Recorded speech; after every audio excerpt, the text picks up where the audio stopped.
Assalamualaikum warahmatullahi wabarakatuh. Halo guys, Dewi SMD kembali hadir menemani hari kalian bersama kisah horor dan misteri novel audio dengan judul Ribuan Kutu di Tubuh Penari bagian kedua. Buat kalian yang sudah subscribe, aku ucapkan terima kasih banyak ya. Semoga ini menjadi ladang pahala buat kalian dan dibalas dengan kelimpahan rezeki. Amin. Dan bagi kalian yang belum subscribe, jika kalian suka dengan ceritanya, aku tunggu ya. Ini dia ceritanya, Ribuan Kutu di Tubuh Penari bagian kedua. Tuti dan Bagus kembali membersihkan kutu-kutu dalam tubuh Sri yang terus menggaruk tubuh dan kepalanya. Bang, kepalaku sakit banget. Rintis Sri. Ya Allah Bu, Sri harus dibotakin. Lihat kutunya sudah memenuhi kepalanya, hampir tidak ada yang kosong lagi. Ujar Bagus. Ya sudah, kita botakin saja. Kamu ambil gunting di laci meja kamar ibu. Timpa Tuti. Jangan Bu, aku malu nanti kalau dibotakin. Sri menolak. Mau gimana lagi Sri? Rambut kamu sudah penuh dengan kutu semua. Nanti kalau borok bagaimana? Kan bisa dibersihkan dengan sisir Bu. Sri tatap menolak. Tidak bisa Sri. Ini tidak cukup kalau hanya pakai sisir. Kutu kamu akan semakin banyak. Terang. Bagus sambil bersiap untuk mencukur rambut Sri. Sri hanya bisa pasrah di saat gunting mulai merenggut helaian rambutnya. Air matanya mulia jatuh. Sri menangis menahan sakit. Gatal juga kecewa karena rambut yang selama itu selalu menjadi pujian harus gugur akibat kutu-kutu yang menyerangnya. Astagfirullah. Bagus mundur. Ada apa lagi Gus? Tanya Tuti. Coba ibu lihat ini. Bagus menunjuk kepala Sri dengan gunting. Tuti gegas menghampiri Bagus sambil matanya tertuju ke arah kepala Sri. Tuti seketika membuang wajahnya. Astagfirullah. Itu apaan Bagus? Kenapa makhluk-makhluk itu bisa keluar dari dalam lubang itu? Kulit kepala Sri sudah banyak yang luka dan dari dalam luka keluar kutu-kutu bagaikan laron yang keluar dari tanah, memenuhi kepala Sri dan terus turun ke dadanya. Menyadari badannya penuh dengan kutu yang pada turun dari atas kepala, Sri langsung tidak sadarkan diri. Bu, saya izin mau menemui Mama Ajengan. Semoga saja beliau berkenan menolong Sri. Ucap Bagus. Ya sudah Gus, tapi ingat jangan sampai ada tetangga yang dengar ya. Kamu kan tahu sendiri, mereka itu sangat membenci Sri. Tuti wanti-wanti agar Bagus jangan cerita kepada siapapun tentang penyakit Sri. Sebelum pergi, Bagas terlebih dahulu membantu Tuti menggotong tubuh Sri ke atas tempat tidur yang masih penuh dengan kutu. Sepertinya sudah sangat sulit kalau dibersihkan dengan tangan. Karena semakin dibersihkan kutu-kutu itu malah semakin banyak. Bagus keluar dari rumah tanpa menengok kiri dan kanan. Tidak memperdulikan para tetangga yang menatapnya heran. Bagas langsung menuju rumah seorang kiai. Kebetulan orang yang dituju lagi ada di rumah. Bagus yang tidak ingin membuang waktu. Ia langsung menyampaikan niatnya kepada kiai yang ia sebut dengan Mama Ajengan. Sejak kapan istrimu itu sakit? Gas, tanya Mama Ajengan. Sejak tadi malam Mama.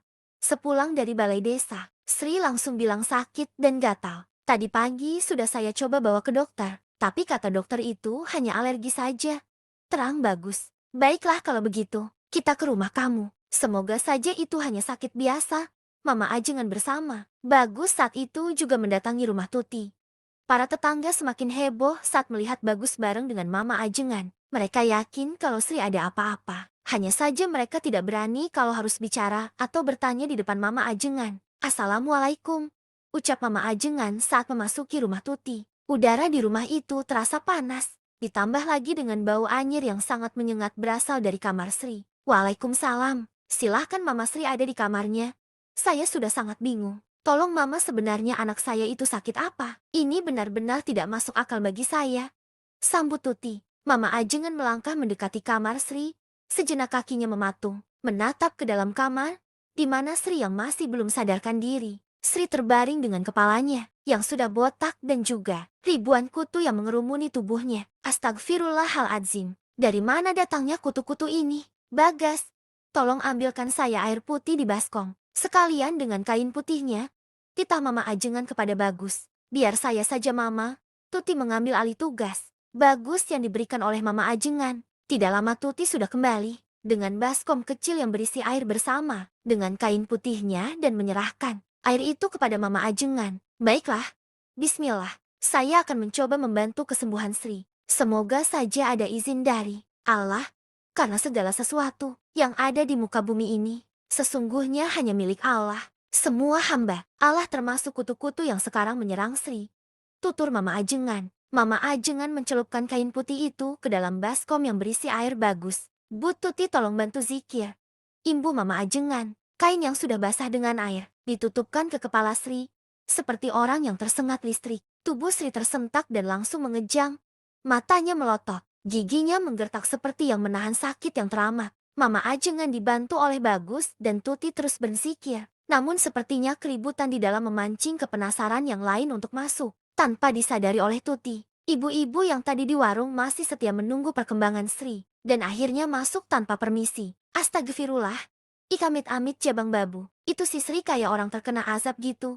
Ih, ayo ibu-ibu kita pergi. Jangan sampai kutu-kutu itu menyerang kita. Celetuk seorang warga diikuti yang lainnya. Mereka pada kabur setelah melihat kutu-kutu di tubuh Sri. Tidak bisa dielakkan lagi. Kabar sakit aneh yang diderita Sri dengan cepat menyebar. Banyak para lelaki yang pernah dekat, bahkan sampai melakukan hal yang tidak senonoh dengan Sri. Merasa ketakutan dan geli, kalau saja penyakit itu ikut menyerang dirinya. Tuti yang baru nyadar kalau ibu-ibu berhasil masuk dan menyaksikan apa yang terjadi kepada anaknya. Sangat malu dan juga takut, apalagi dengan keadaan warga kampung yang begitu bencinya kepada Sri.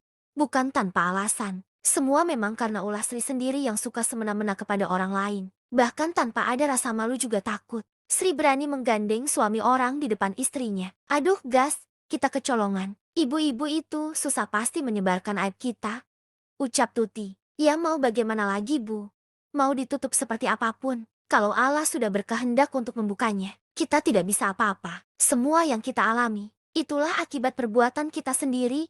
Bagas malah seperti yang mengingatkan Tuti, kalau apa yang dialami oleh Sri itu, buah dari apa yang selama ini selalu ditanam oleh Sri sendiri. Kutu-kutu di tubuh Sri mulai berkurang. Semakin tampak luka dan juga ruam merah di tubuh Sri, yang sepertinya tidak lama lagi akan berubah menjadi borok kalau tidak cepat ditangani. Bu, Sri haus, ucap Sri pelan. Kali itu sudah tidak ada lagi kutu baik di kepala ataupun tubuh Sri. Tuti gegas ke belakang untuk mengambilkan air minum buat Sri. Air 1 gelas. Besar hanya sekali teguk langsung habis. Setelah sedikit tenang dan kutu-kitu itu pergi entah kemana, Mama Ajengan baru bertanya kepada Sri. Sri, tolong jawab dengan jujur, apa sebenarnya yang terjadi kepada kamu? Kenapa bisa diserang kutu-kutu itu? Tanya Mama Ajengan. Sri menunduk keming. Sepertinya ia tidak berani untuk bercerita apa yang terjadi. Sri tolong jawab.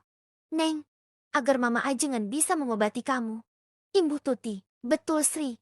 Biar kita berusaha untuk menangani, agar penyakit itu tidak datang. Lagi, Mama Ajengan meyakinkan Sri. Namun Sri tetap diam. Ia seperti orang yang menyembunyikan sesuatu. Baiklah kalau kamu belum bisa cerita. Nanti jika sudah siap, kamu temui atau panggil saya saja. Sekarang saya pulang dulu. Sebentar lagi masuk waktu zuhur. Jangan pernah ada yang meninggalkan syalat. Karena kita tidak tahu kapan Allah akan memanggil kita untuk kembali kepadanya. Jangan terlena dengan keindahan dunia. Hidup ini hanya sebuah perjalanan. Cari jalan yang akan membawa kita ke jalan yang lurus, agar bisa sampai dengan selamat. Tutur Mama Ajengan. Baik Mama, terima kasih atas pertolongan juga wejangannya. Saya sadar terlalu banyak lupa dengan kewajiban. Terlalu jauh meninggalkan dengan Allah. Jawab Tuti. Setelah Mama Ajengan pulang, Tuti mendekati putrinya. Sri tolong jawab ibu. Nak, apa kamu pernah melakukan sesuatu yang sangat dibenci oleh Allah? Sri kembali terdiam. Jawab nak. Tuti mendesak agar Sri mau jujur. Maaf Bu, Sri nggak bisa. Sri malah turun dari tempat tidur, mengambil pakaian bersiap untuk pergi. Kamu mau kemana? Nak, kamu kan sedang sakit, tanya Tuti. Sri harus pergi Bu. Ini demi kesembuhan Sri. Tanpa basa-basi, lupa kalau selama sakit Bagus yang merawat. Tidak ada kata pamit dari mulut Sri untuk suaminya. Ia pergi dengan sepeda motor. Astagfirullah. Sri, tidak ada sopan sedikit saja sama suami. Bu, saya sudah tidak tahan lagi. Sebaiknya saya pergi saja dari sini. Saya bebasin dia mau kemana. Apapun yang ia lakukan. Saya tidak mau lagi harus menghadapi kenyataan seperti tadi. Ucap Bagus. Ia tampaknya sudah benar-benar kecewa dan sakit hati dengan kelakuan Sri. Belum lagi harus menerima semua cemoohan warga. Titik tertinggi seorang penyabar adalah dengan pergi. Bagus bertekad untuk melepaskan Sri dari hidupnya, daripada harus ikut berdosa karena tidak bisa mendidik istrinya. Nak, jangan tinggalin ibu. Hanya kamu yang ibu punya. Kalau kamu pergi, lalu bagikan ibu menghadapi sifat Sri yang semakin menjadi. Ibu tahu kamu sakit. Kamu kecewa. Jangan letih untuk terus bersabar. Nah, Tuti sepertinya takut kalau harus ditinggalkan oleh Bagus. Tuti tidak sadar sudah egois. Seakan tidak peduli dengan apa yang dirasakan oleh menantunya. Walau sebenarnya ia hanya takut dan tidak ada teman untuk menghadapi dan menyadarkan Sri. Lalu apa yang harus saya lakukan? Bu, Sri semakin hari bukan semakin sadar. Saya sangat sayang sama dia. Selama ini mencoba untuk tetap bersabar. Namun pada akhirnya tetap saja saya menyerah. Sri bukan saja sudah tidak menganggap saya sebagai seorang suami. Dia juga sudah tidak pernah lagi memberikan hak batin kepada saya. Ungkap Bagas. Astagfirullah, apa dia sampai seperti itu? Bukannya kamu selalu memberikan hasil kerja kamu sama dia? Tanya Tuti. Iya Bu, semua uang saya kasih sama dia. Bahkan hanya untuk beli rokok sama kopi saja. Saya harus mencari sampingan, karena kurang sedikit saja. Dia pasti marah. Bagas mengeluarkan semua unek-unek yang selama ini dipendam sendiri. Astagfirullah Sri, alangkah berdosa ya kamu kepada suami. Maafkan ibu. Nak, ibu tidak bisa mendidik anak. Ibu sudah gagal. Tuti menangis, merasa ikut berdosa kepada menantunya.